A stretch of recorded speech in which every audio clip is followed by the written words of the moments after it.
नमस्कार अमरावती। विदर्भ अक्षरशः तापलाय।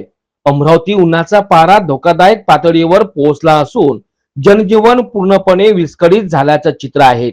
23 मे रोजी अमरावती तापमान तब्बल 46.8 अंश सेल्सिअस वर पोहोचलं। त्यामुळे दुपारच्या वेळी शहरातील रस्ते अक्षरशः सुनसान दिसून आले। अमरावती, अकोला, वर्धा, नागपूर, यवतमाळ या जिल्ह्यामध्ये उष्णतेची लाट अधिक तीव्र होत असून विदर्भाने देशात उच्चांक गाठल्याचे चित्र आहे।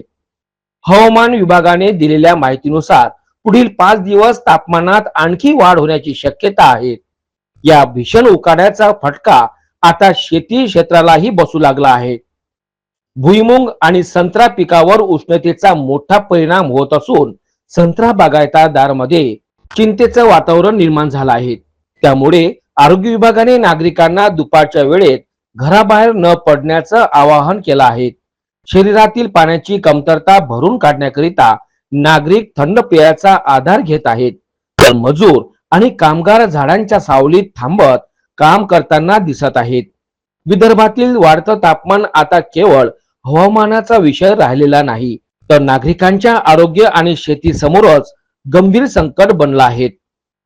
अमरावती, अकोला, नागपूर, यवतमाळ आणि वर्धा जिल्हा मोठ्या प्रमाणात तापतोय। आज अमरावती जिल्ह्याचा पारा 46.8 अंशावर पोहोचलेला आहे। असंच वातावरण पुढील 5 दिवस राहणार असल्याचं हवामान खात्याने वर दिलं आहे। त्यामुळेच नागरिकांना महत्त्वाचं काम असेलच तर बाहेर पडा, अन्यथा बाहेर येऊ नका। आपण याच वातावरणामुळे घरीच थांबा असं सुद्धा आपल्याला आवाहन करण्यात येत आहे। अजय शृंगारे, विदर्भ मतदार, अमरावती।